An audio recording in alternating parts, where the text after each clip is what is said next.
Here with you on Two Nations Under Ted, a Ted Lasso podcast. We are on episode 6 this time, kids, which means, yes, we are just over the halfway mark of season 1. 10 episodes in season 1. Can't wait to finish it up. Don't want to be done, but can't wait to get there. Isn't that weird how that works? I'm Tom, here today, kids, joined by Jay and Joe, and we are here for you for episode 6. Guys, what are we thinking about this? Jay, what are you thinking going into this episode where we came from number 5 to here?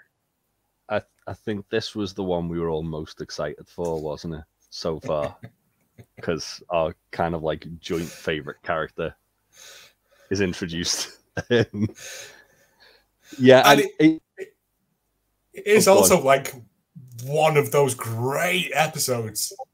Oh, it's like, brilliant! It's just such a great this world-building episode. Yeah, because I remembered like little bits of it. There's so much stuff I forgot about this episode where I was just like, "That's brilliant!" Like, and we'll get into it, but like, it's just a really fun episode. Obviously, the way the last episode ends is very kind of like bittersweet because Ted's done like the right thing in breaking up with Michelle, but also it's you don't want to see Ted sad. No one wants to see Ted sad. You can tell he's sad because his hair is slightly disheveled. Yeah. Right. Yeah, you can see by his hair that something's not right. Yeah, you're right, man. And the way we ended episode 5, a lot was accomplished in episode 5. We saw the beginning of a new relationship and the end of another one. We saw Jamie, finally get his not his comeuppance, but one guy's the boss on the team, and it can't be the player. The player can never be the boss. We get Jamie put in his place. There you go. Yeah. Question, thinking back about that, do you reckon Jamie stayed in the dressing room until they scored that goal? Because, like, if they'd have drawn or lost, he'd have been like, I told you, Ted. No, because good question. At half time when they go in, his shirt's been thrown on the floor. It has, yes. Yeah. You're right. Yeah. Great question, though. I love that. Didn't even think about it. No, it just occurred to me in the time between. And also, I think he's too immature to be able to kind of like think I'm gonna rub their nose in if they lose.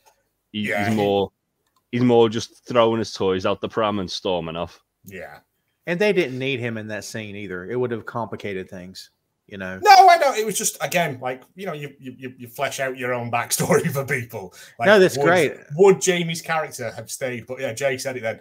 He literally chucked his toys out of the pram and stomped home, didn't he? Yeah. Great question. I didn't even think of it. Also, as well, like I think it's important that Jamie isn't in that scene because then he's kind of like it shows like what the team are capable of when they're a team, and he's the main dividing factor of the team.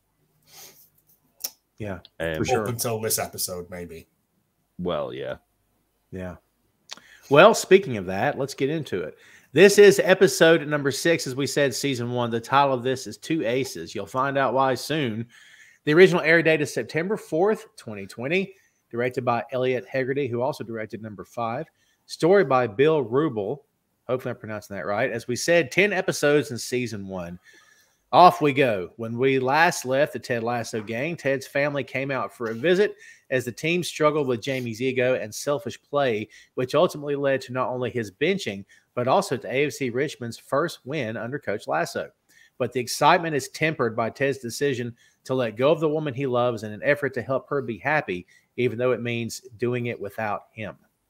And that sets the scene. We open with Ted taking off his wedding band. And it's... Yeah. I can't imagine that. That's just that moment where, like, it's done, but it's not done. And, and it's not quite the same. But you see widowers who keep their ring on for years because they just can't let it go. I think showing him taking off the ring is him admitting that that's it. This is it. It's done. That's the full stop drawn. That's the line underneath it, and. I don't think this is the next day from that night. So he's had it on for a couple of days and he's been like sort of stewing on this. Right. But today is the day that. And just like anything else, the wedding band is a symbol, and it's symbolic when you put it on and take it off. It's a thing. So we get Ted going into the locker room, and even though you're sad for the character, it's hilarious because he is all over the place. Like he's running off the mouth. He's talking about why he was late. I walked to work today, but when it turns out you don't know this town you live in, sometimes you get lost, and then you find where you are, and then you get lost again. I didn't take a lot of notes here. All I basically put was that Ted is losing his mind rambling. Because that's and you can tell he's not like fully there because, like I said, he's got a slight like hair out of place and stuff. Yep. Yeah. And he's like he hands off the training to Nate and Beard, and he's just like, I'm just gonna go and like do something. And as he walks out, Nate goes, "Is he okay?" And Beard just goes, "No." So good. Yeah. Well, as well as there's the other bit where, like, in that same scene where, like, he puts a sweater on and it's the wrong way around, and then he's doing it again. And then, like Nate asks Beard, and Beard says it's Michelle, and says like, I'm fine, I'm absolutely fine. And then, that's kind of what leads to Ted dressing Jamie down, but. Obviously, first thing he's got to do is go into a press conference. So he's trying to like get all the kind of nervous energy out before he's then got to be like a really personable guy to the press. Yeah, they cut to the press conference from that scene. Tez asked how it felt to win his first match. He says, I believe you can outscore your opponent and still lose, just like you can score less and still win. But last week we won, which is pretty darn fun. And Jamie's back there like, what? Even Jamie, the dunderhead, can't figure out what Ted just said. So thinks it's ridiculous. It is ridiculous, but it is a classic sort of Tedism of it is. Just keep talking till you get to a point. Yeah. He calls on people to ask questions. He says, hey, Trent Krim, the independent. Trent stands up and says, Trent Krim, the independent. I love that he does that every time. What I love about it is that he smiles at Ted before he does it. He does. It really like illustrates the fact that like he's got this like begrudging respect for Ted now. Like he doesn't want to like him, but he can't help but like him. Can't help it. I think that's a lot of people. It's like that was Roy's first thing, wasn't it? He was like, there's nothing wrong with Ted. Like he's not malicious or evil, or he just wants the best for people, and especially being British, we don't want that. Oh, what a very cynical island. I want people to suffer, yeah. But that's not Ted's bag, and that's the thing with Trent Krim is that he's like after the meal and seeing him eat that incredibly hot curry to save face, he's like, I can't help but like this. If he's prepared to do that, then he's clearly got his heart in the right place. Well, it's the fact as well that he smiles at Ted like he's seeing an old friend. Yeah, it's true. Like it's just a really nice little touch to the scene. But again, like if you're doing press conferences and stuff, they'll just be like, you with the hat, you with the thing. Like Ted knows everyone's name at this point as well. Like he's took that time, that little step. It's not a lot, but it's a little thing that means a lot. And it's true. It's such a big thing for the relationship with these two guys, which we don't get to see a whole lot, but it's so good. Again, I love that he won Trent over. And honestly, talking about Ted's character in pro wrestling terms, Ted Lasso is a white meat babyface. He wouldn't bend the rules. He doesn't, because he's a good guy, and good guys traditionally don't get over in this day and age. Because people don't want that. People want edgy. People want bending rules. People want you to slap back if you need to. And that's why you couldn't put a guy like that in a ring today, get booed out of the arena. That's why we were talking about John Cena earlier off mic. Like that's why, he can't be, no one can be this good. Honestly, I think a lot of that in real life as well are people maybe looking at that person, not jealous, but a little pissed off that they're not good as well. Do you know what I mean? Like maybe that's we do see a little bit of Ted slapping back in this episode, though. That's true. That's true. I think it's genuinely the only time we see Ted break, to be honest. It's very much behind the scenes. It's not for like it's like press Ted as white meat baby face, and then behind the scenes is like where he's all. He's still got to go out there and put on a performance, though, hasn't he? He's still got to go out and do the Ted Lasso show. Oh yeah. But also, he's just going through this horrific breakup, and like it. I can see what happens now, like later on. Yeah, you can see those Tetris blocks slowly falling into place for him. I like that. All it takes is that big long one to come down, and then you know. Oh wow, I'm using that. Well done. Trent says he assumes Jamie will be back on the pitch for the next match. Ted responds with, "Well, you know what they say when you assume, you make an arse out of you and me." He thought he was very clever when he did that. Yeah, he's learned an English word, but it also ruins the entire sort of the joke. Yeah. Ted says that depends on Jamie. He knows what we need from him. That's a great line. Great line. We need you to fall in line. Rebecca tells Ted in the hallway that benching Jamie is incredibly brave and a master stroke. Of course she did. Ted says he doesn't think they can talk like that at work anymore because she said master stroke, right? She said, and this is a great moment here. She says Manchester City have called about terminating Jamie's loan. He says, they're going to take his house? Again, along with the you met God. Yeah. It's these moments where I think Ted genuinely doesn't understand some things. Like, but yeah, there's a few of them in this season that I've noticed later on. But yeah, just those bits where Ted is genuinely outraged by something that is completely nonsensical. That's true. And she explains to him that Jamie's contract is owned by Man City. This will come back later, kids.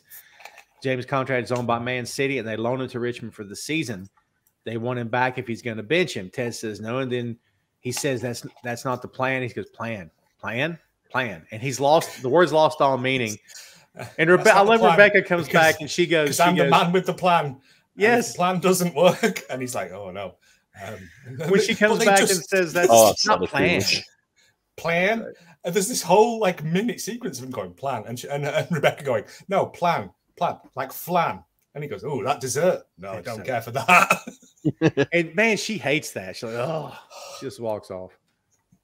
But she again, it's the same thing, isn't it? Where like we were talking about in the last episode, where she finds herself getting involved in the bit, and then remembering, oh no, like he's like working against my goals.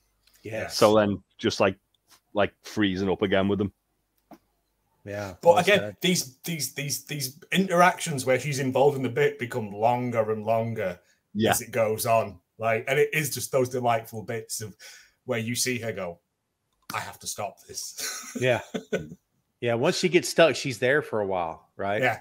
Because she's enjoying it. She's just mucking about with a mate. Yeah. Like, she's not so much of a bad person that she'll leave in the middle of a sentence. Like she'll suffer it. But like you said, I think she does enjoy it to a point. She has to maintain the facade that she's trying to do the best for the club. Yes. While also trying to undermine it from within. So she can't just go to Ted, I'm not doing this, and walk away, because then he'll be like, well, something's wrong here, isn't it? And he'll try even harder to win a round. And Lord knows what that looks like. But so you've got to play along with it. But the more she plays along with it, the more she finds herself enjoying it. It's true. Ted goes back to the office. He's muttering his plan. Beard knows automatically because, like you said, they share a brain. Beard says, word become a sound. And he tells Ted it's semantic sanitation. I never knew that was a term. Yeah. That's really good. Ted asks about the new kid. He's from Mexico. And he can never remember his name, by the way. It takes him, I think he asked 3 times through the course of this episode. Nate says he's getting treatment on his knee. His name is Dani Rojas. Dani Rojas. Oh, it's great. Ted says it's a great name, and he asks how Jamie's doing. Beard hesitates, says that Jamie can't practice because he says he's hurt. And when Ted power walks out of that office, Before we get to this scene, yes, we find out that Dani Rojas was transferred during the transfer window, but got injured immediately, so no one has seen him play. That's right. So he's an unknown quantity at this point. In that sense, fire your fucking scouts if they haven't seen him play. That's fair. That's the whole point of a scout. No, I think it means that like Beard and he's not trained. Ted haven't seen him, and I do you think Ted and Beard are reading scout reports? No. Well, no. Beard maybe. Well, I was going to say Beard probably, yeah. Beard's like become like a student of the game. I also meant to do a thing where I looked at the books that Beard was reading throughout this season, but I've forgotten to do it because he's always reading stuff that is kind of hints at what happens in the episode and stuff. And it's just these little Easter eggs. Well, I know the first one was the thing about triangles, wasn't it? Because I wrote it down. But yeah, it's this scene now inverting the pyramid. But where Ted walks out to speak to Jamie, the rest of the team are in there. They're getting ready to go and do training, and Jamie can't do training because he's hurt. He's hurt. Totally. Ted is Jason Sudeikis, by the way, kids. I don't know how often we actually say the guy's real name here, but Jason Sudeikis is effing great, and if we haven't praised him enough, we should. He's fantastic. Good. This scene is powerful. He's the loudest he's ever been. He's the most forceful he's ever been. He is Coach Lasso here. This is Coach Lasso. And even the camera angle, the wide shot, it's tilted. I was going to say we get a Dutch angle. Oh, it's so good. We get a Dutch. I didn't notice it until I just rewatched it now, and I was like, we never get an off-center camera shot at any other point. No, I don't think so. But it's to show that this is Ted at like his most unhinged. He's tilted. Yeah. He's dealing with everything. Well, the Dutch angle is like to show like chaos, maybe, or stuff's wrong. It's out of sorts. Yeah. And we get this speech about practice in front of the rest of the locker room. Which when I thought back to it, I thought it was just him on his own. Then rewatching it, I was like, oh, it's in front of everyone. It is. Yeah. And it's this beautiful, beautiful. I didn't write it down because I know that it's based off a real thing that happened. It is. We'll get to that in a second. He says, you're supposed to be the franchise player, and you're talking about missing practice. Then we're talking about you missing practice. And he says, this is supposed to be when this is the only environment we can control. It's not the game. We can control this, but what was it? He says, he goes, but you can't do it because you're hurt. I mean, just the way he comes at him, and Jamie quits smirking not long into this speech. It's that big. It cuts to him, and he's just like all smug with it. And then as soon as Ted sort of doesn't let up, yeah, and he looks like a scolded child. He looks like a naughty boy that's been caught and he's being admonished for his. I also noticed as well, he says the word practice a lot in this. But I was about to say, like, he literally, there's multiple times within the show where he's like, I've said that word too much. It's lost all meaning. But when he does this speech, because the emphasis he's putting on it and because of how important he's trying to stress the practices, no matter how many times he says practice, it doesn't lose all meaning. It's in there, That's why I'm not doing this show alone. That was fucking. That was brilliant, guys. It's only just dawned on me now when you said about like brilliant. The nominative, whatever it was or whatever. Semantic sanitation. Semantic sanitation. Yeah, is all the way through the episode he does this, but at this point because he says practice so much to him, but brilliant. Because of the pure vitriol in his voice, it that doesn't lose meaning. This got even better. So good. But also as well, because it's in front of the whole team know not to fuck with Ted. Because that's what's awaiting them if they do fuck with him. At this point, I don't think the team were going to fuck with Ted. Like, they're on board with it. Like, they've won a game. Without Jamie. Hey, yeah, there you go. Yeah, but they got you. But yeah, he's still made an example of Jamie to kind of like say, if you don't want to fall in line with what we're doing here, like, you're not bigger than the team. Nobody's bigger than the team. I will make you understand that you're not bigger than the team if you don't want to fall in line in that. And obviously then as well, he like kind of like he basically tells Jamie he's got to put the cones out and be like this as well. So good. Is one of those bits where he goes, Colin, go and put the cones out. Yeah. And Isaac speaks up for him. Isaac says, I think he said you. I think he told you to do it. And he goes, I wasn't talking to you, big man. And like Colin goes, no, you're a second team player. And everyone goes, yes, and walk out and leave him. Like, well, so he's lost this little gang that he had that were picking on Nate. Like, they've seen, we can do better without him. Yeah. Like, we can actually become a good team. We can win stuff. It helps us all. Like, we can get more money. It's all about that. But it's just Colin going, you're a second. Like, Colin suddenly grows a massive pair and just, like, stands up to him. It's true. And that's when, like, in football, when, like, there's someone who's being like Jamie, like that, that's what they do, though. They get them to train with the reserves. So that's, like, literally, like, a metaphor for it when he says, you're a second team player. Yeah. But it's also, like, Ted stomps off into the office as well. And then they have that conversation. And everyone leaves, and Jamie's just like, he does that thing of, like, I'm not bothered. But you can see that it's cutting a little bit. What about when Roy sits down and goes, that's got to sting. Cheers. And he just walks off. Oh, my God.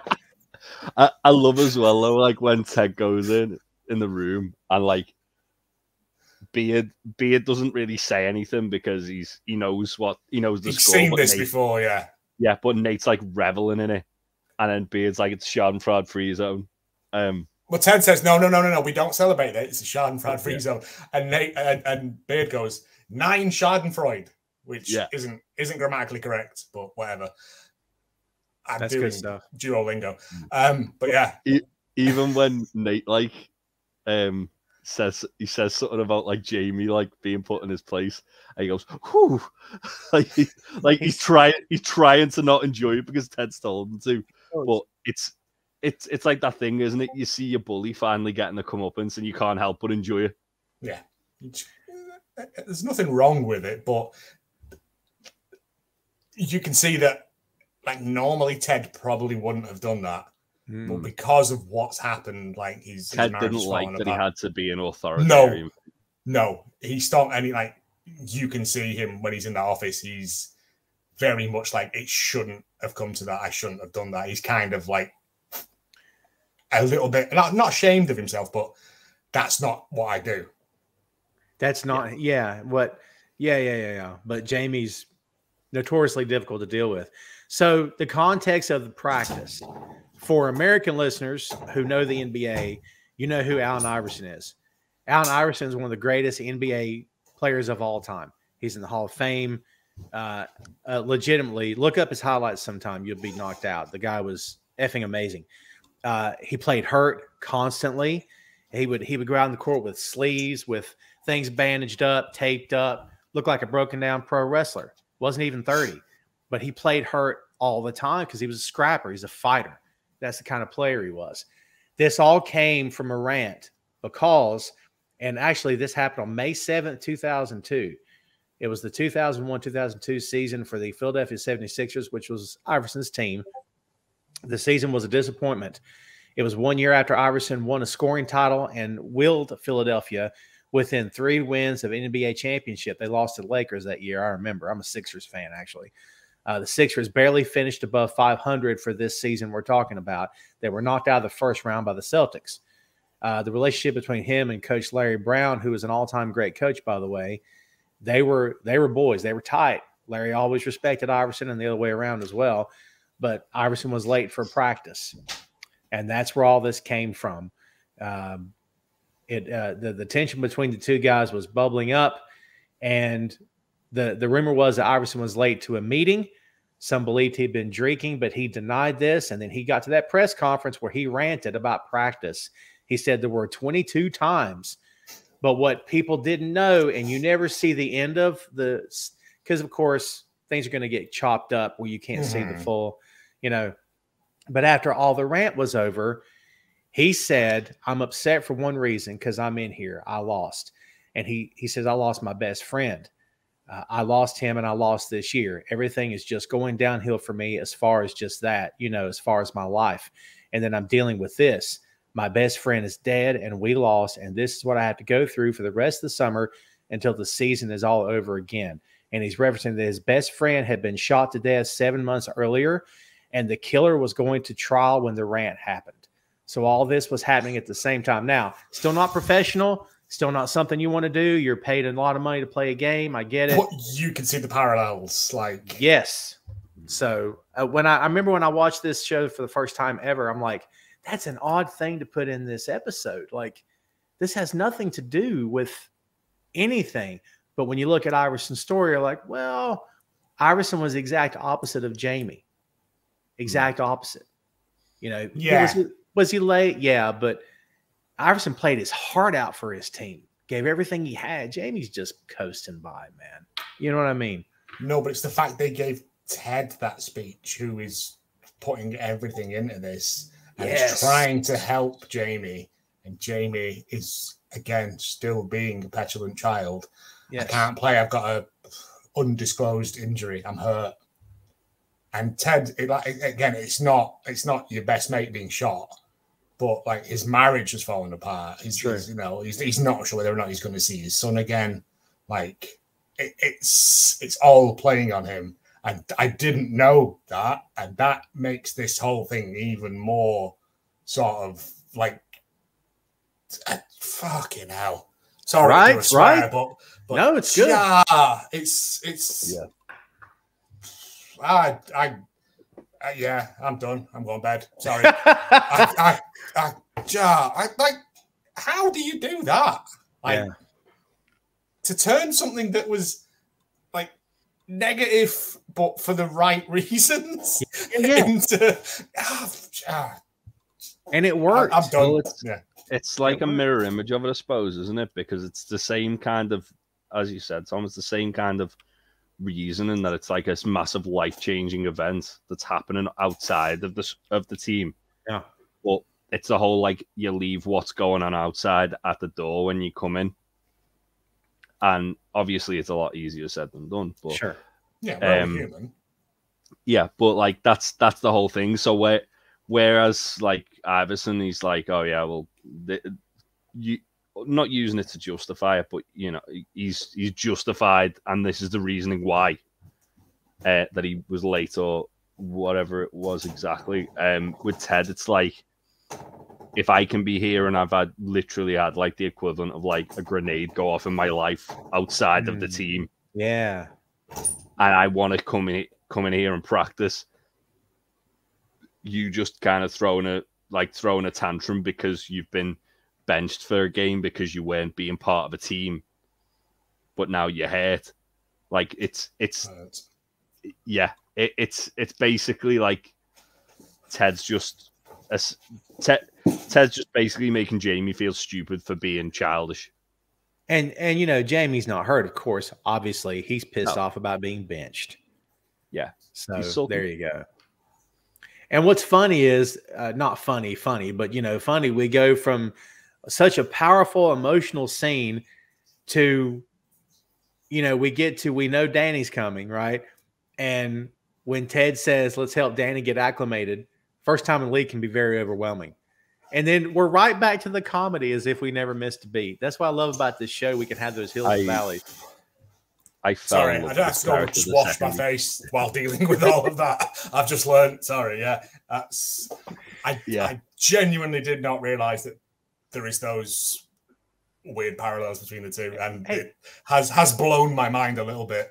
Kids, we give you the emotion here on this podcast. Whatever show gives, we're giving you the highs and the lows and everything in between. How you like that? Right. I knew it was a good scene. I didn't know it was that good. So good. But yes, there we go. Let's cheer it up and go to Dani Rojas. Let's see what Dani Rojas is all about. Because we hear him before we see him, We get that shot of, I'm going to call it the dugout. I don't know what to call it. I think it's the tunnel, isn't it? Okay. And we hear him. Dani, oh my God. Dani Rojas. Oh. And all the players are just standing there like, what the hell is this? Oh my God, it's so good. And Dani goes and shakes Nate and Ted and Beard's hands. And Ted says, go out there and get the striker spot. Dani says, yes, just like back in Guadalajara. You say it, I do it, coach. He then says, he just runs in a circle, though. Yes. And he says, for the first time we hear him say it, football is life. Football is life. Football is life. He goes high-fiving. He tries to high-five Jamie. Jamie's like recoils from him like a snake or something. Yeah. It's again after that big emotional dump of the practice scene. Yeah. We just get this. What does he refer to him as later on? Like a dark-haired golden retriever. Yes, a raven-haired. Raven-haired. Sorry, yeah. just running around like when you take a dog to a field and throw a ball for it. He's just happy. He's permanently. He is like the Ted that's good at football. Oh, well done. Jamie says, chipper dickheads like that can never back it up on the pitch. And right when he says it, Dani freaking scores. Dani's doing all this cool maneuver stuff. Yeah. He's I didn't know until reading his Wikipedia. He was a professional footballer before he became an actor. Dani Rojas, this. And we're talking about Cristo Fernandez. There you go. Yeah. So, because if you look at all this stuff, it looks more legit than some of the other players. Yeah. He does this step over. He nutmegs someone. These are words I've read. Just Roy runs over to Jamie and goes, he's pretty fucking good though, isn't he? Or something like that. Oh, it's good. He says, I can't really tell, but it seems like he's very good. Well, cheers again. And then he walks off. It's Roy's having the best day of his life. This is the best week of Roy's life. Jamie got benched and he's getting subbed by someone as well. And he got dumped. Oh, and he's been dumped as well. Oh my God, Roy's in heaven. But yeah, Dani Rojas is just he just runs around singing his own name. Football is life. Football is life. He's just a pure soul. It's beautiful. So here's where we'll tap Jay on the shoulder for his football knowledge, because we go to Rebecca's office and Higgin tells her that some unemployed gaffers are calling in case there's an opening. Tony Pulis, Alan Kirbishley, and Harry Redknapp, who called 3 times. Are these real people, Jay? They are real people. They are journeyman English managers who basically, for the most part, funnily enough, Tony Pulis and Alan Kirbishley, they both had very long tenured jobs at sort of middling clubs, kind of similar to Richmond. Harry Redknapp, again, he'd been around. They're basically the kind of fixers in English football. If a team's in a relegation battle, they're 3 of the managers you'd probably have on your shortlist to call as someone who might be able to get you out of it. Wow. Harry Redknapp, most notably known for on transfer deadline day, driving around the car park in his Range Rover, sticking out the window, telling the press fake transfer stories to try and get them to leave him alone. Oh, that's hilarious. He's probably the most famous of the lot. But they're all real people. All, again, if Ted were to get sacked the next day, they'd be who the bookies would probably be putting as favorite. Yeah, putting as favorites to be next in line as the Richmond manager. Well, Keeley comes in and says she'd be doing some deep dives on the players. This is the good stuff. Richard was raised on a goat farm. Isaac's mother has 2 left hands. 2 left hands? I've never heard of such a thing. Again, that's one of those things where someone's gone, what's the most ridiculous thing we can do? Yes. That's one thing about Isaac I love. Like you don't learn too much about him, but every now and again you just learn some like really weird fact about him that. It's that, and later on in this episode are the two things that make me go, I love Isaac. Yes. He's again a footballer. Like that's all he knows. This feels like the first like episode where him and Colin really start getting fleshed out. Yeah. And they're not hateable anymore. They're very likable by the end of this. Yeah. Like after the calling out bit where they stand up to Jamie, yes, you can see they're like, we're fully on Team Lasso now. Yeah, we won a match and you weren't there. Right. We also get the bit with Keely's notebook here. She's talking about calling people for sponsorship opportunities, and Rebecca says, "Couldn't you have got one with that without the word unicorn on it?" And she says, "Fuck off! It's adorable. It's adorable. It's great." And it makes Rebecca smile in spite of herself. Right. Yeah, I love the way Higgins goes. Yeah. I'd love to see how you'd react if I told you to fuck off. And then Rebecca just looks and goes, "You can leave now, Higgins." They laugh. They fake laugh for like a minute. And then she says, "That'll be all." Oh, it's so great. So great. So, So Rebecca finds out another little factoid about her ex here. And Keely thinks that she knows, and she does not know. She came by to see if she was okay. Rebecca hasn't heard the news. Basically, Bex, who we met in episode 4, is not new Rebecca. She's Rebecca. And now Rebecca that we know is old Rebecca. Old Rebecca. Mm.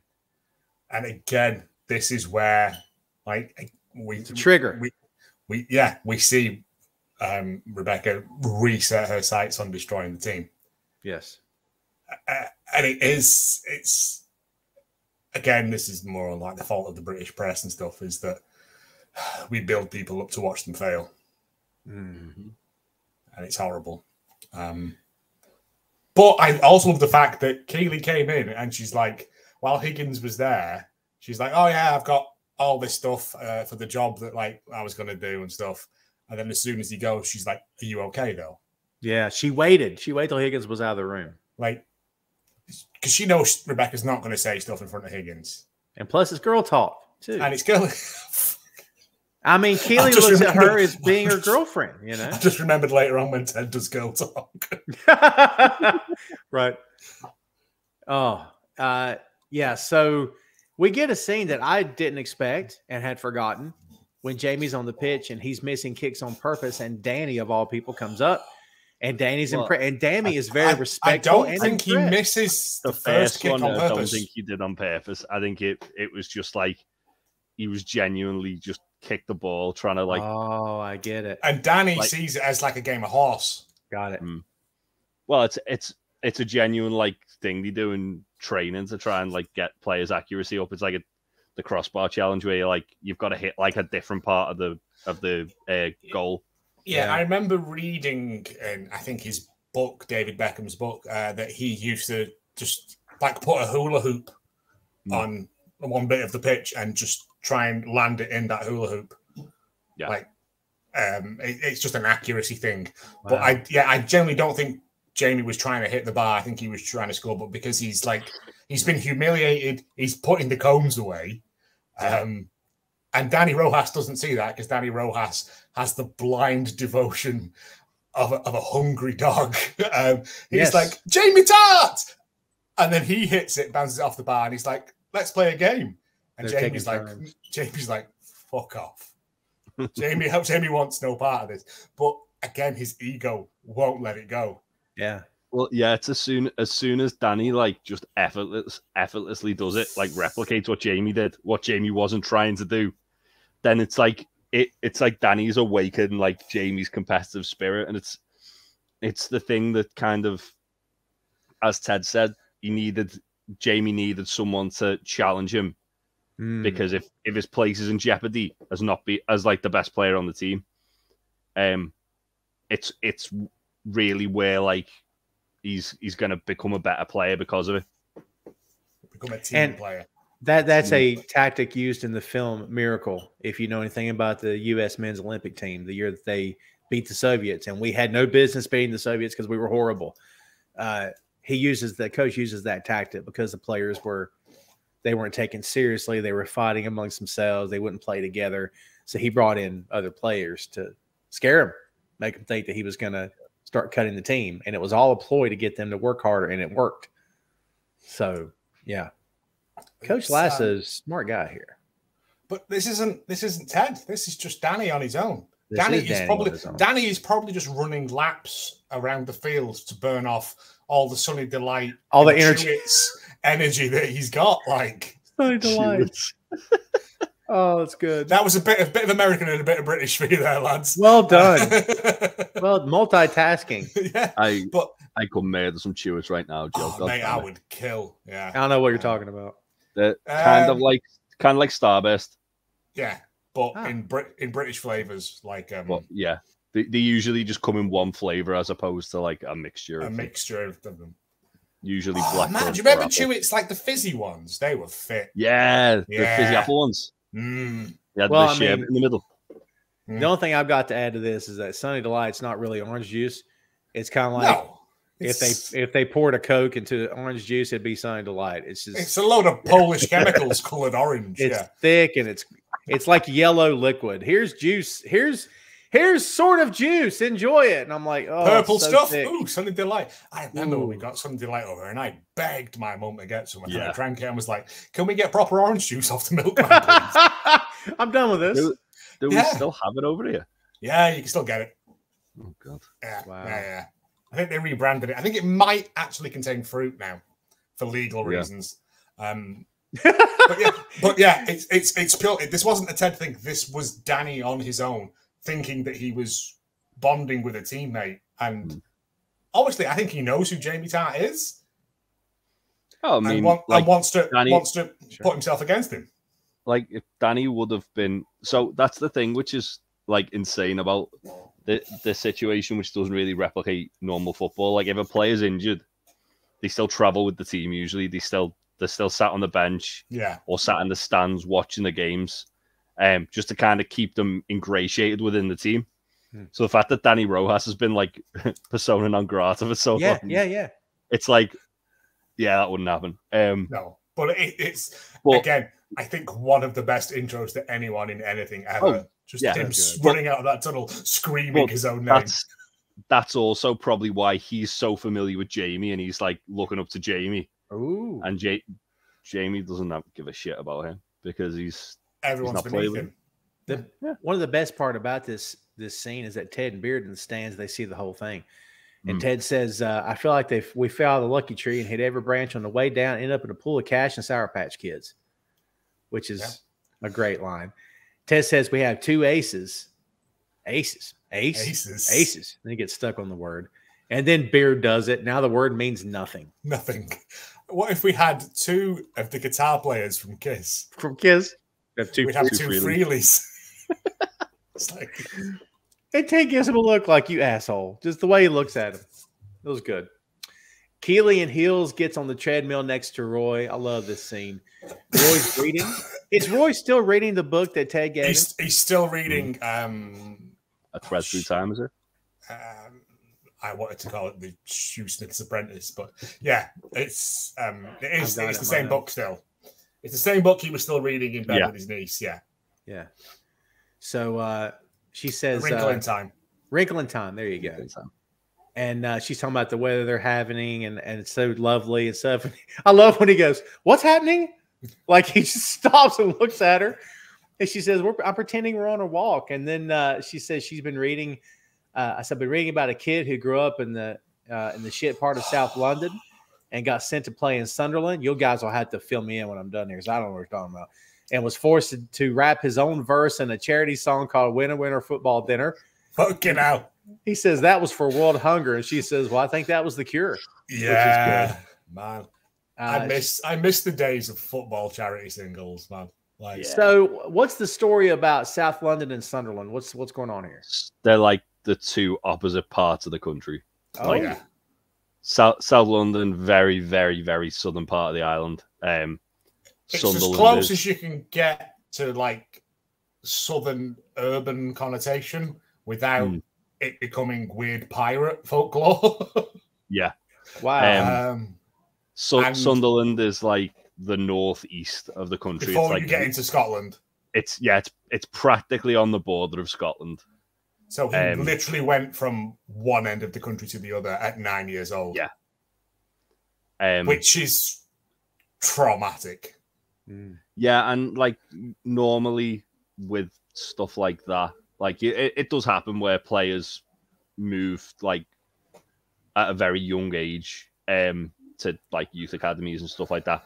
Normally they'd bring the family with them, or they'd at least like try and ingratiate them somehow, just to make it a bit easier for like them to obviously settle in. Right. But it obviously plays a big part into like who Roy is and Roy's origin and Roy's origin story. So yeah, it's an important thing that shaped Roy. Well, it's funny because he tells her he wants no part of it. He says, "I'm not a show pony," and she says, "Well, you wear a number. You wear a number. You trot around while people clap. So I wouldn't be too high and mighty about it." It's a great line. Again, she's just got she knows what he is and knows how to just disarm him at every opportunity. Oh, dude, I love how you put that. She disarms him. That's, you guys know this. I'll speak for all men here. Guys, listen up. We like women who challenge us. If they're, I like women that'll challenge me. It's, you know what I mean? I think it's a big deal. Someone who's just going to sit there and let me get away with my bullshit, because that's yeah. But to refer back to it as well, though, Jay, did you ever hear the alternate raps to World in Motion? No, but I need to hunt them down. I'll find them down. I've got them saved. There's a Peter Beardsley version of the John Barnes rap. No. Yeah. So this is a real thing.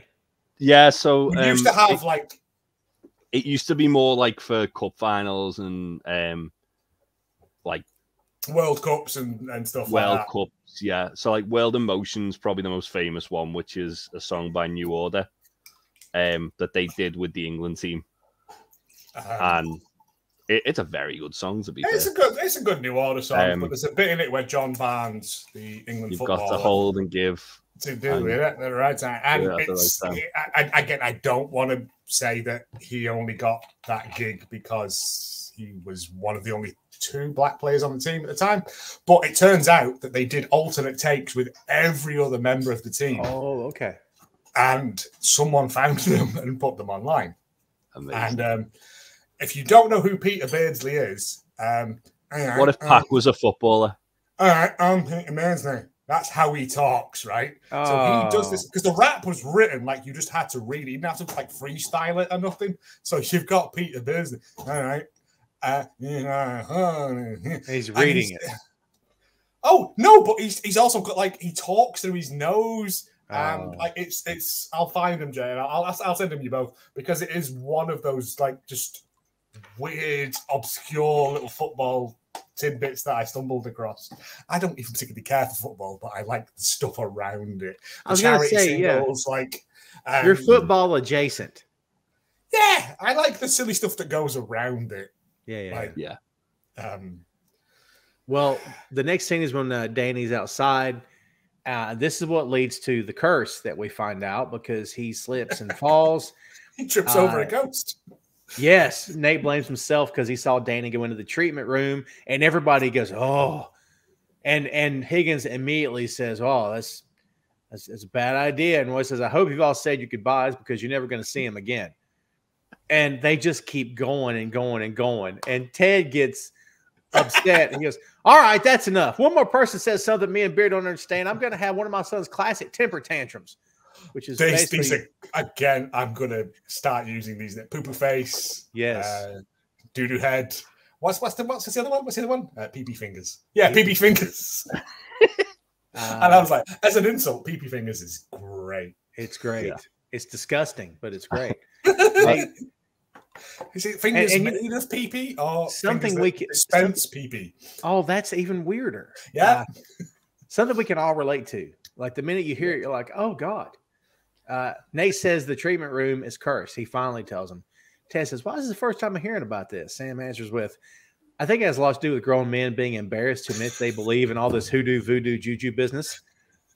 Roy says, I don't believe it. Ted says, good. Me and you are going to go look in that room. Roy says, no. Just like that. He just sort of goes, no. Yeah, he's not going. Oh. Yeah. He's not too proud to admit that he's scared of ghosts, but also he's not going into the room that's full of ghosts. No, he's not getting in the room, yeah. And then Ted delivers a line about the raven-haired golden retriever, like we said before, which is really good. Sam asks if it's true that in America they have so many dogs and pounds that they just put them down for no reason.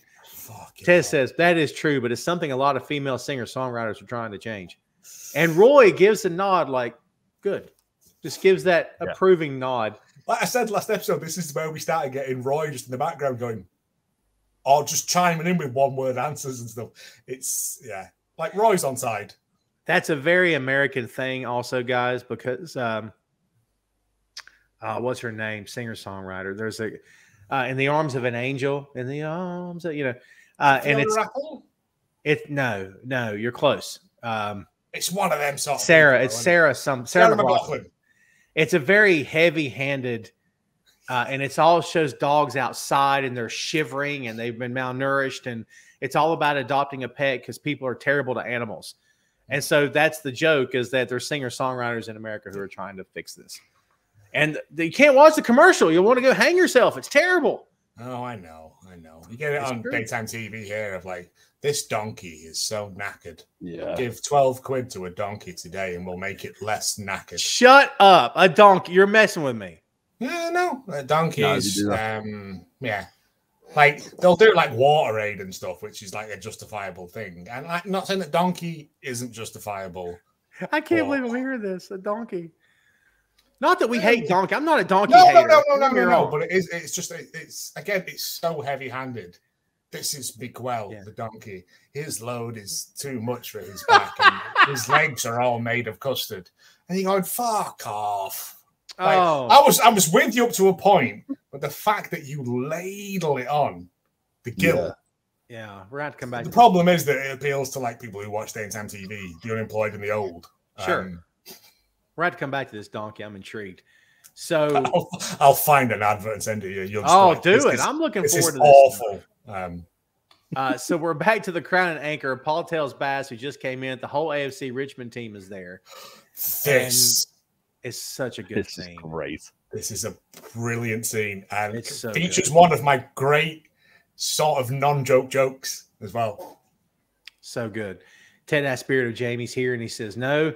Ted talks to team and says curses don't last forever. Look at the Boston Red Sox, Chicago Cubs. Those curses are over, and the same is true of Martin Scorsese. But we can all agree that The Departed is not necessarily his best work. It's The Color of Money. Colin says, no, it's Goodfellas. And Isaac says it's Age of Innocence. And Beard yells out Cape Fear. And May. Roy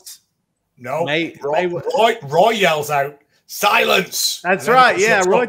That's right. I forgot about also, that. It's a double joke because Silence is a Martin Scorsese film that isn't particularly good. Well done. No, it's fine. I at the time I was like, and then I was like, it is a Martin Scorsese film.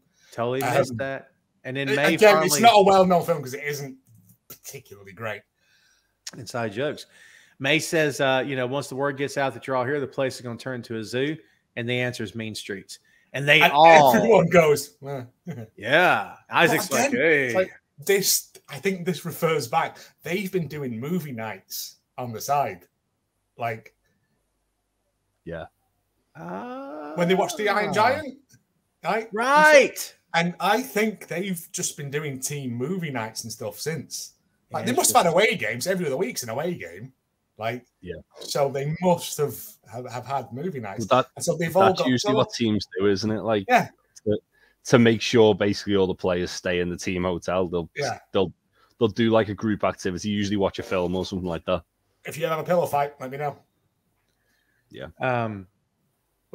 So we get the story of the poster that's behind them, and it's Are You a Fast Fit Fan of Football? May says hundreds of the posters were put up around Richmond on November 18th, 1914. It was an invitation for tryouts.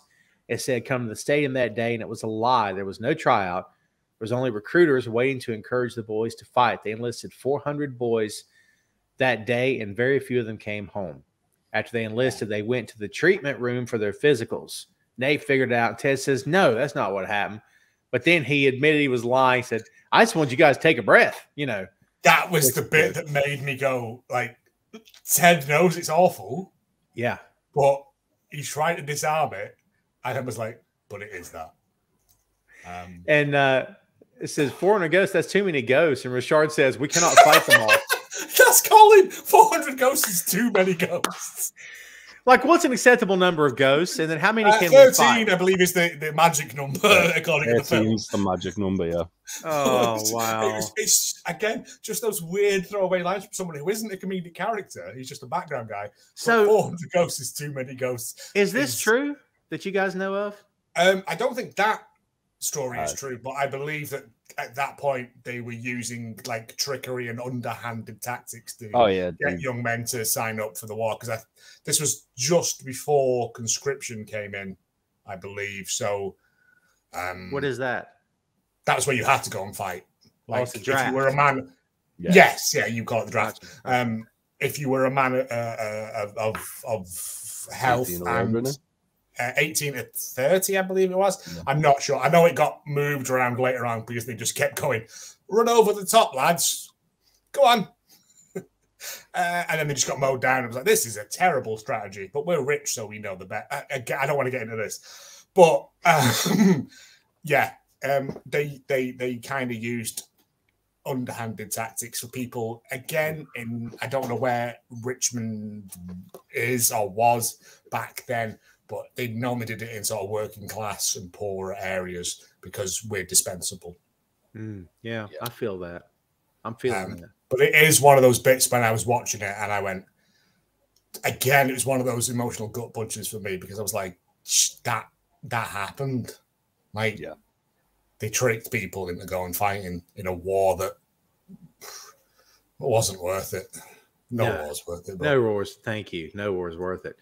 So Ted tells them all to bring something to the clubhouse at midnight for a sacrifice. They're going to try to put this right and break the curse. They're all saying no. Roy stands up and yells, we're all going to fucking do it. It's great. But again, Roy's completely onside. He's on board. This is, if you can imagine Roy at the start of this season, and Ted went, we're all going to burn stuff in a bin to get rid of ghosts. Roy'd be like, no. Like, I'm not doing but that. he's 100% because he knows it's for the betterment of the team. Like, it's for the team. It's one of those weird things that's like, it's just how you see Roy not fall in line, carve his own path alongside Ted's. Ooh, like, it's a really good thing. Well said. Ted says that's your captain right there. Like, if you notice when Roy sticks up for him, Ted sticks up for him. Like it's I love that. Mutual assured, yeah. And also I think because the team, like he's still winning over the team, whereas Roy has won the team. Like they all respect Roy. So if Ted's Ted's saying that's your captain, that's them going, oh well, if Roy's on board, I suppose. I mean, he managed to get them all to show up in a tiny pub in Richmond. Like, it's true. They could have done this in the dressing room. Sure. But they needed that backdrop of that poster to make it more real to them. And plus it puts them in the community. They're not isolated in the locker room. They're with the townspeople in the community right there. Well, immediately feel it. Immediately after that, we get like Shaun of the Dead, don't we? At the windows. Yes. Oh, good call. Yeah, because the town has found them as she said they would.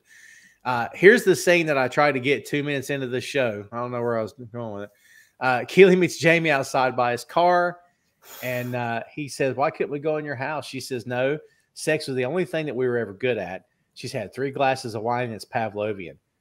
He said, what's Pavlovian? Is that wine? Is that the wine? Oh, my God. Oh, God. And this is where I kind of was like, Jamie's just dumb. He's just a himbo, isn't he? Yeah, he's dumb as rock. And he's like, well, at least get in the car. It's freezing. She says, no, because you'll remember all the times we shagged in it. He says, so the car is also Pavlovian. I think I'm getting it now. He is not getting it. Oh, my God. He's complaining about the sacrifice that night with Ted. Ted's idea. He says, I'm not going. I'm not like everyone else. You know, could I have gone from Council Estate, North Manchester, to the Premier League if I did what everyone else did? She says no. And this is great. This is something she didn't have to do for him because he's a scumbag. But she says, you're a battler and it's really hot, right? But then she says, maybe someday you should stop battling the people that just want to help. Like, she didn't call him a coward. She didn't call him a egotist. She didn't call him a narcissist. She called him a battler. That's a compliment. I mean, didn't have to be that good to him. It goes back to what she said in the first episode, though. He responds better to positive reinforcement. Oh, so Jigsaw. She could have said, Jamie, you're a dickhead. You need to go do that.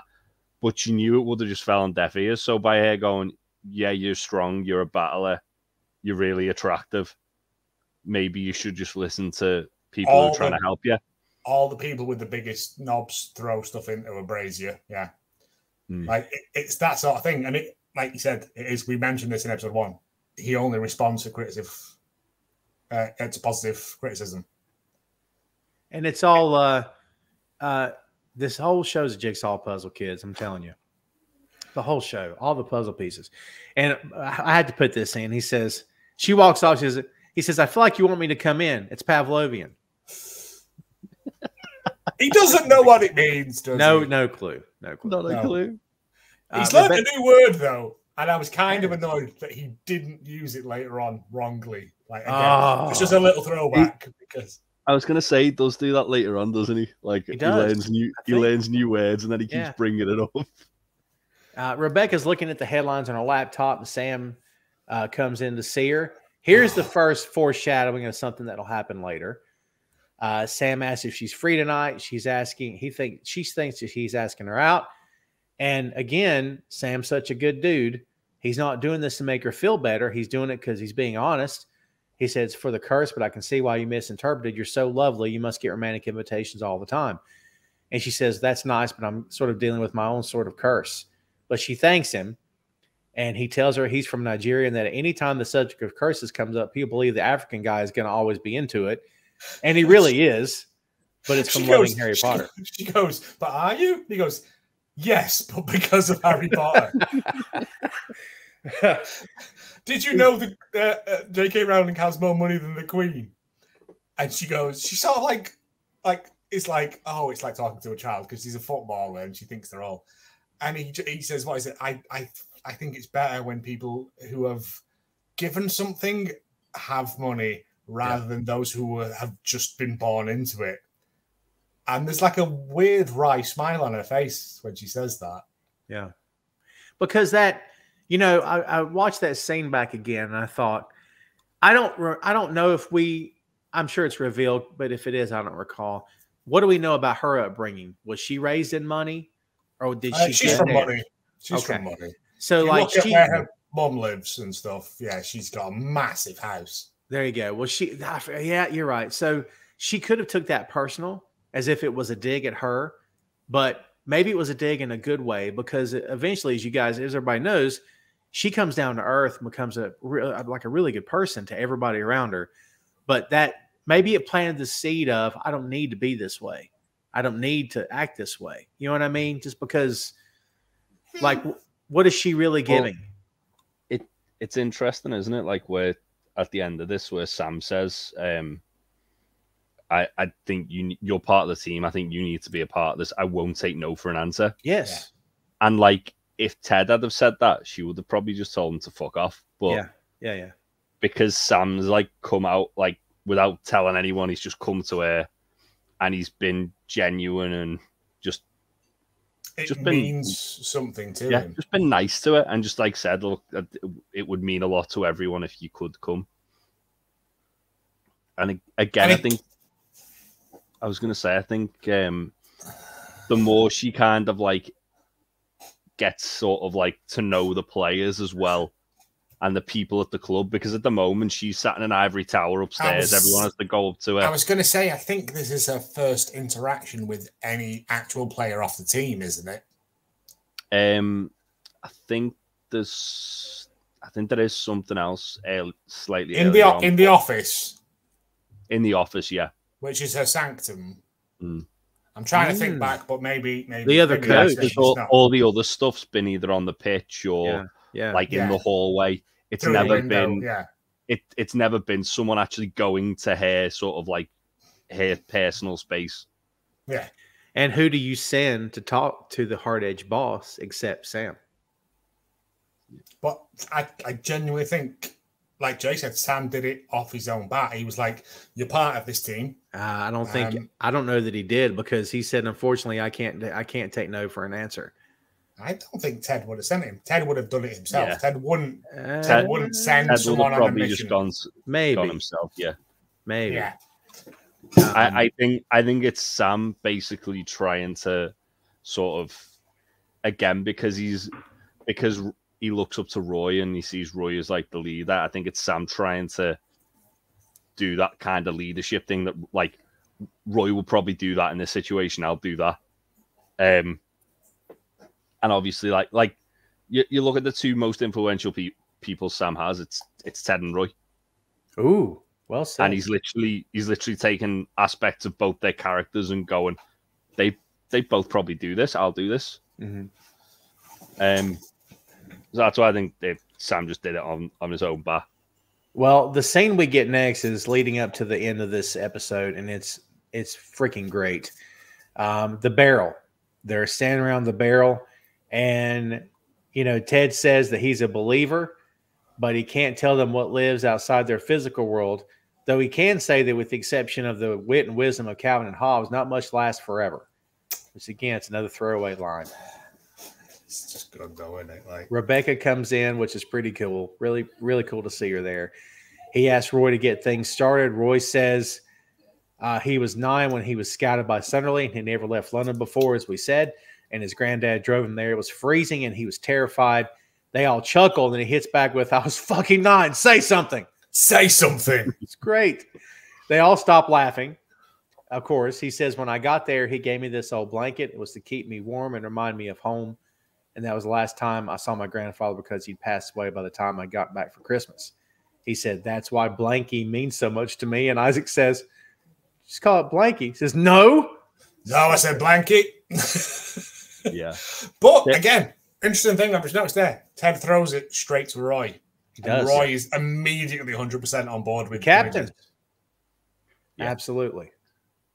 But again, as well, like, because Roy's the captain, Ted knows everyone follows. Like Roy leads by example. Yeah, I love it. It means more that Roy was the first to do it than it would have if Ted was the first to do it. Yep. The dynamic of he and Ted is becoming one of my favorite things about this show on this rewatch. Yeah. Sam goes next. He has a pick of the 93-94 Nigerian World Cup team. He pledged he wouldn't take it down until he made the team himself, and he still intends to do so. Boy, that comes back around too down the road.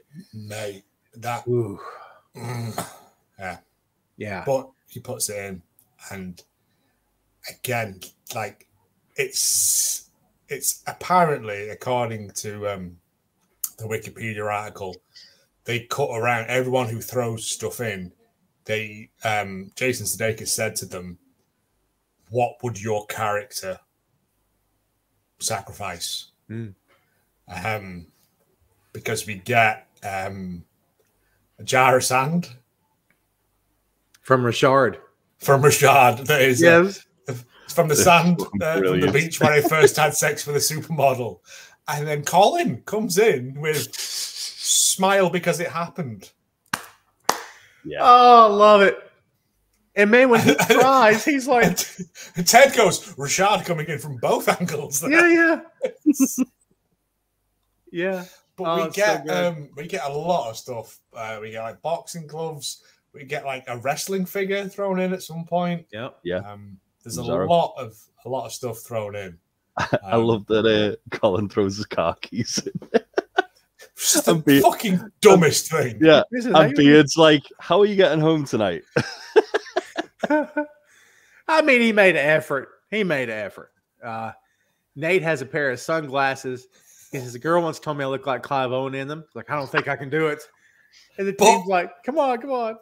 Again, another thing of the team being behind Nate. Yes. Because they're like, come on, mate, you can do it. Like, and not what, I don't know, a month and a half ago, they were hitting him with towels and bullying him. And like, Roy, as soon as he does it, like, goes, good job, mate. Yeah. Pass like, on the back. Oh. Which is the most, that's like a big old dirty kiss from Roy, isn't it? A pat on the back. Yeah. It is. Rebecca throws in today's paper. Yep. And Ted questions her on that. Is that something important to you? It's today's paper. They're saying something about me as usual, and I'm trying not to care. Fuck the haters. And they're all like, yeah, they get behind that big time. The boss has come down to burn stuff in a barrel with them. Like, yeah.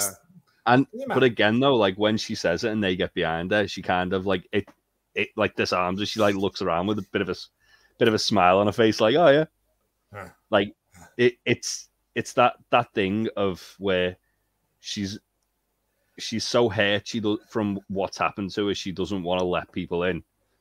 But then when there's people who genuinely just want her to be happy and support her, and more people are coming forward, it's becoming harder for her to push people away. It's true. We had to shout out Higgins, who steps up and says, "This is my cat's collar."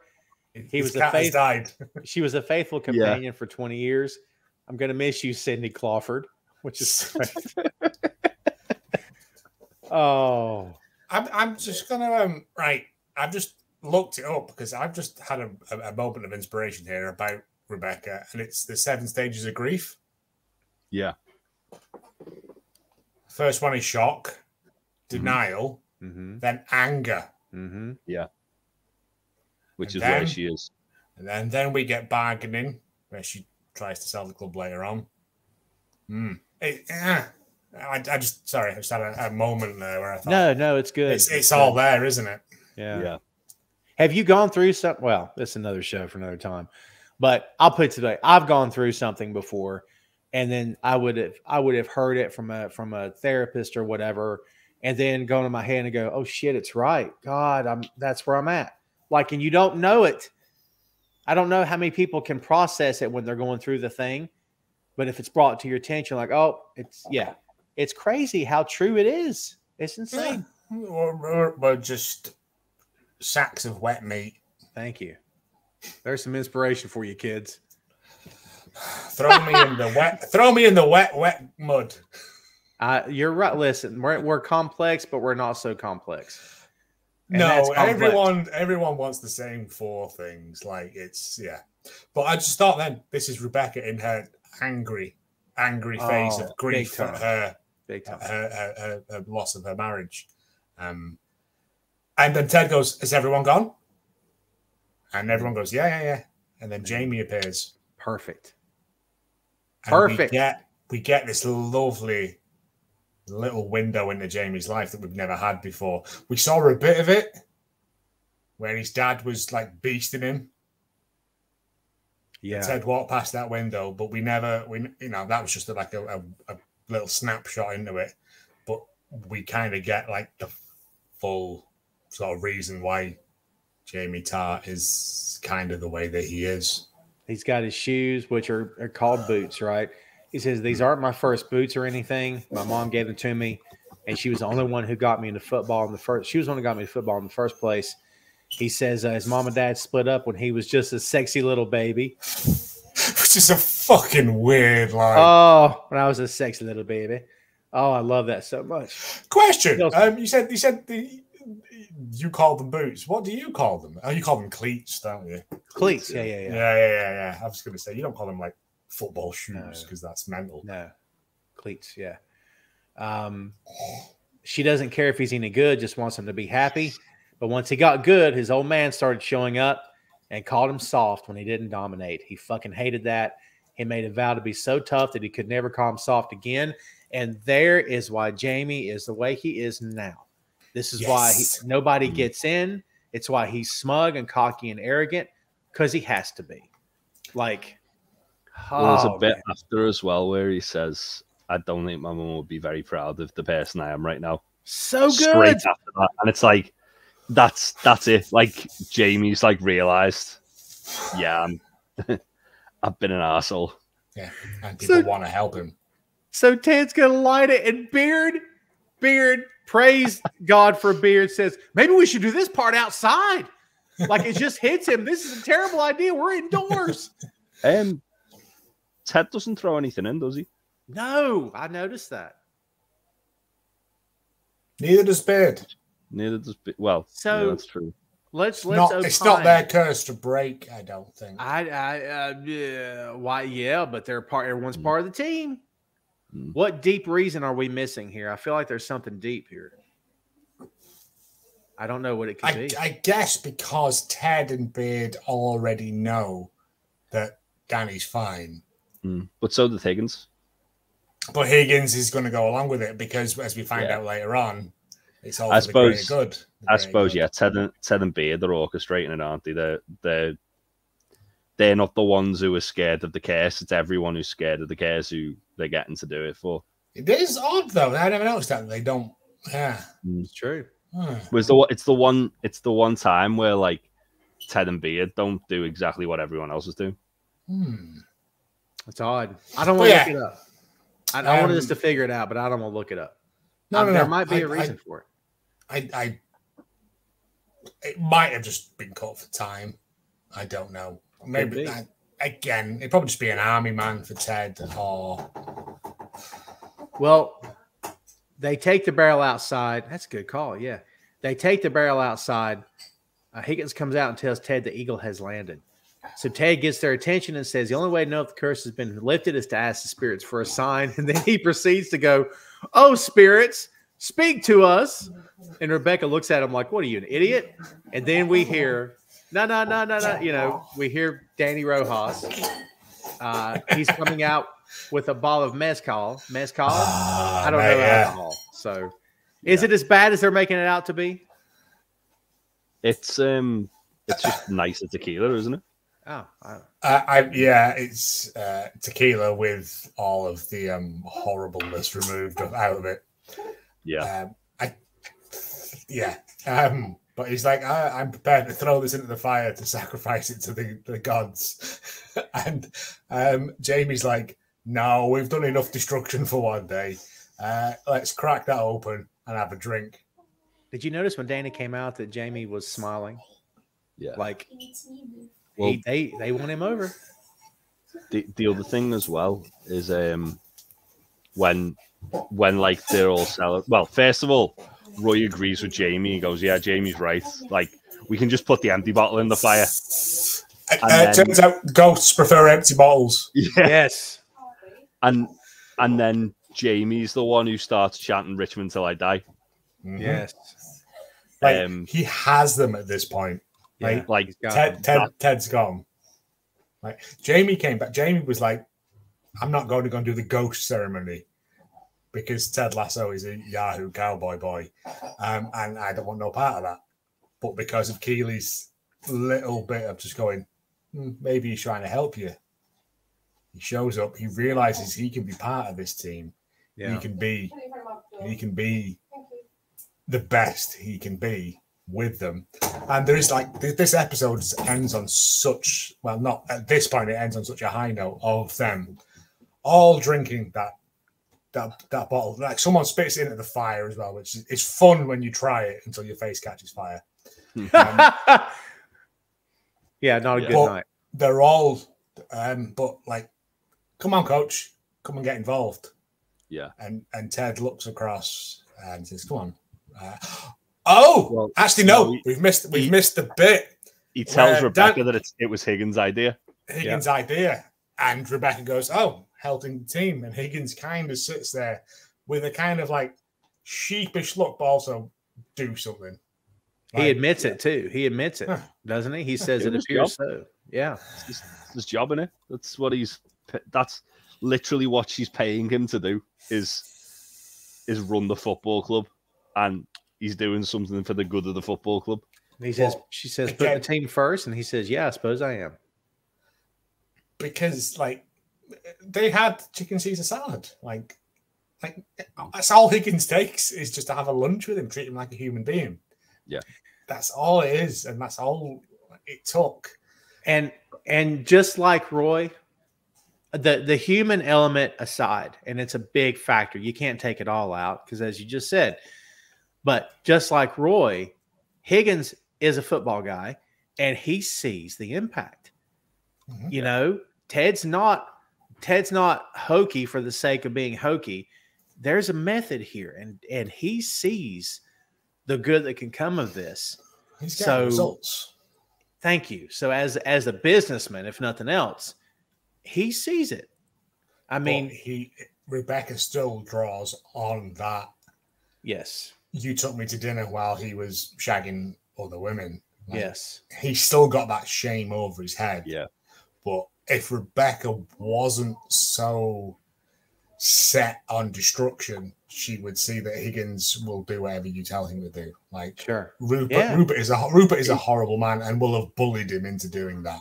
Don't we get an explanation later as to why he went on with it? Yes, we do. Higgins isn't a bad person. He's a loyal servant to the club. Yeah. He always wants to do what's best for the club. Like, obviously, like, distracting Becca or Rebecca or helping, like, women into for Rupert to cheat on it isn't for the good of the club, but also in his mind, he might think, well, what would she do to the club if she found out? Right. And now he's seeing it. Yeah. But yeah, it's very interesting where, like, and it's really well shot where Ted says to Rebecca, why don't you come join the team? And she's like, nah, I think I'd like overstayed my welcome, sort of thing. And then they have the shot of, like, Ted, Higgins and all the team celebrating by the fire, and she stood off in the distance. She just walks out down the tunnel, doesn't she? Yeah. She tosses off that second coat she had on, leaving it on the ground.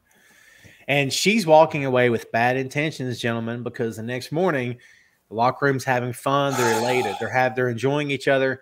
And this is a gut punch if you're watching the show in real time. Again, it's one of those things where he walks in and we get like a lovely tracking shot of Ted walking through, and they're playing cards, they're throwing shit around, and it's a locker room in harmony. It's people who are happy to go to work, who are kind of friends with each other. And then, we get Beard. Just looks at him. He just looks at him. Ted says, what's wrong? And he bursts. This is the first time Ted has, number one, burst into her office. Number two, raised his voice without it being a funny joke. He is irate. And he says, you got rid of Jamie? And very calmly, she says, Man City recalled him. And you're like, no, they didn't. You called them. Yeah. Don't even play. And we do as the viewer. But she'd also said in the, like, she'd warned them earlier in the episode that City had asked. So it's one of those things that you could kind of, like, give her the benefit of the doubt because she's kind of foreshadowed that. But also it's the sheer fact that, he said, please just, like, try and talk to them and get them to back off. Yeah. And then she's just, it's like she's just rolled over and gone, there you go, I'm back. And plus she's in pain, as we said. And she wants to destroy this team. That the mission's not changed. She may be getting chinks in the armor, but she's not fully, let her guard down yet. It's not there yet. It'll get there, but it's not there yet. Yeah. She says, I thought this was what you wanted. He says, we had two aces with him and Dani. She said, I thought this is what you wanted. He says, well, you thought wrong. And she just takes a step back. He says, I apologize for my rude tone. He said, I'm trying to be cool, but I'm just seeing red everywhere. And then she, for the gall of this chick, says, perhaps you should leave before you say something you'll regret. And he comes back and says, you know what? No, here's your biscuits. And I hope they're not as good as they usually are. But dang it, they're the best batch yet. I finally cracked the recipe. He tells her. It's the turnaround and walk back that he does. Yes. It takes her off guard. He walks away and he comes back and he goes, but they're the best ones I've ever made. Yeah, but it's the fact as well, he tells her he's making them. He tells her. Yeah. Finally tells her. And she again, a reaction to that is like, it's Ted making them. Like that's the one like redeeming thing for her that Ted has. Like he brings her these biscuits every day that she loves. Oh, she's been hoovering them up like crack. Like if you watch like episode 3, it's like she's waiting for them to come into the building. Like, and even though this is a tough moment for the team, when she knows this, there is another chink in the armor. It just got planted because now she's going to go home and think about, he's been making them the whole time. Why would he do that? Like, well, because he's a good person. I don't have to act this way. Maybe I need to, I mean, every rapport with the person that I need to speak to about stuff. Like it's, again, it's just one of those. I've just noticed now that with like the last 2 episodes have ended with incredible highs and then incredible gut punches, lows. Especially because it doesn't end there. It doesn't end there. Into the dressing room where the players don't know that Jamie's gone yet, and then Ted goes and picks Jamie's shirt up and takes it into his office, and they're all like shocked. Don't forget Dani. Dani looks into Ted's office, and they're all quiet. He goes, "Coach, football is life." And the way he delivers that line, he gives the most genuine, heartfelt smile you've ever seen. And it's like, he didn't say it'll be okay, we'll get through this. You know, he just says football is life. And then it's like, I'm just realizing that like Dani Rojas's football is life is kind of like a use the force, isn't it? Ooh. I like it. Oh God, it actually is. It is, because you can just use that for anything. Like, yes, football is life. Like, because this is like Ted had got through. He'd got through to Jamie. Like, he showed up. He bared his soul. He joined the team. He led the chant, horrible chant for the team. Like, he had him on board. And Ted says that to her, right? He says, "We had him. You saw that. We had him." Yeah. And Rebecca, through sheer bloody mindedness, even at this point, like, she's still got a heart set on destruction. Yeah. Even seeing that, like, everyone else is on board with this, and like,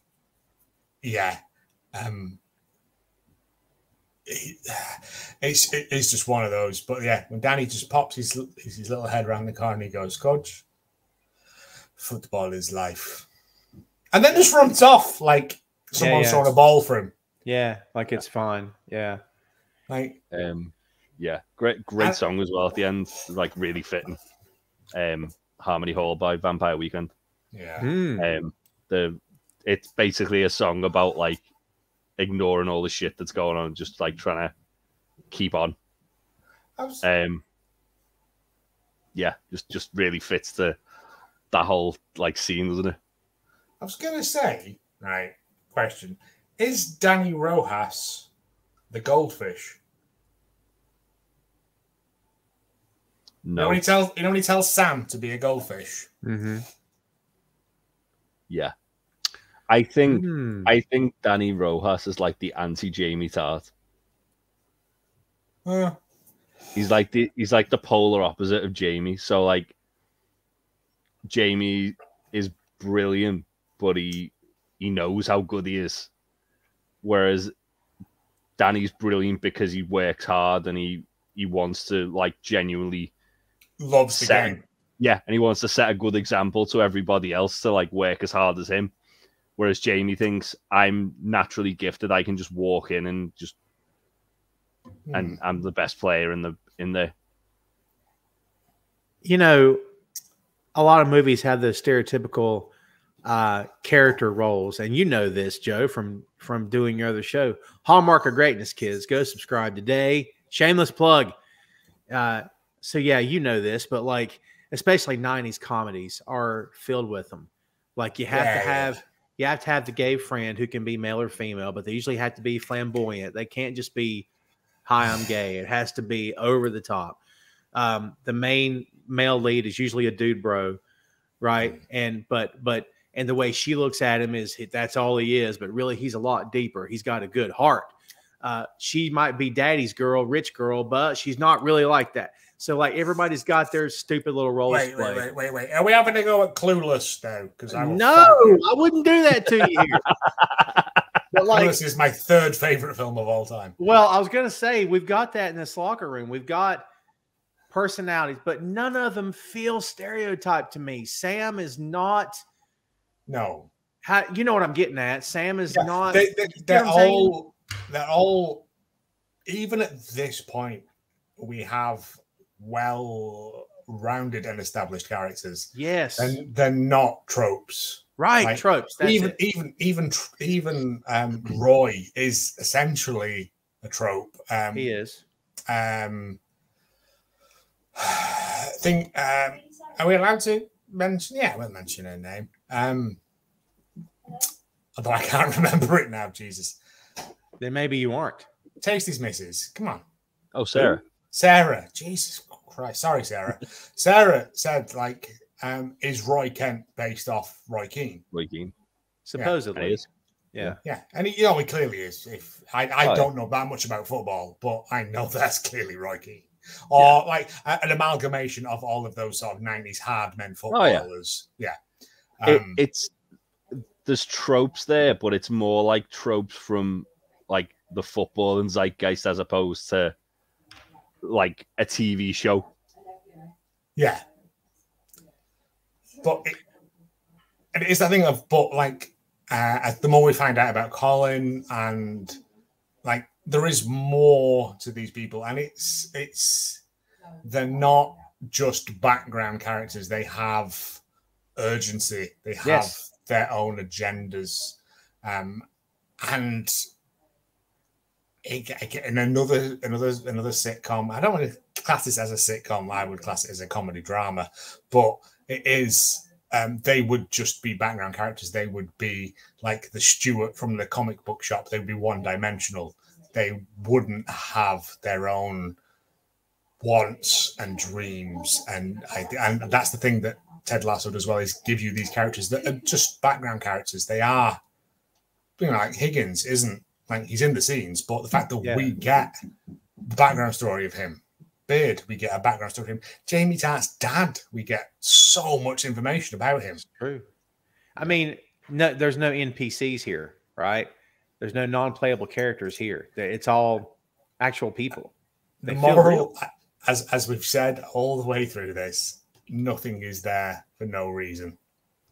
Well done. Well done. Well, kids, which is grammatically incorrect, but whatever. No, but it works. If it works, it works. A double negative is positive. Everything. That's the Tedism of it. Yeah, nothing is there for no reason. I'll take it. Kids, there's episode 6. What do you think about that? It didn't take all day either, did it?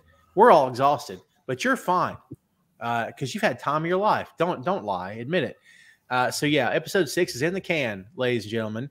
So what do we think about this one as we take this home? Joe, let's start with you. What's your biggest takeaways from this episode? Do you have anything left? We got Dani Rojas, mate. Like, all that matters. That's all that matters. Like, Dani Rojas is he's the bolt of lightning. He's the little ray of sunshine that we needed at this point. Like, he doesn't do much, but he's always in the background, just eager and willing to do whatever it is that is required of him. And knowing that he was a footballer, gave up and took up acting, he fell into this role. Like, perfect. He actually retired because he had a knee injury. Oh, okay. You blew it, Jay. You could have just let us believe it. No. What I mean is he retired because he had a knee injury. Oh, then, okay.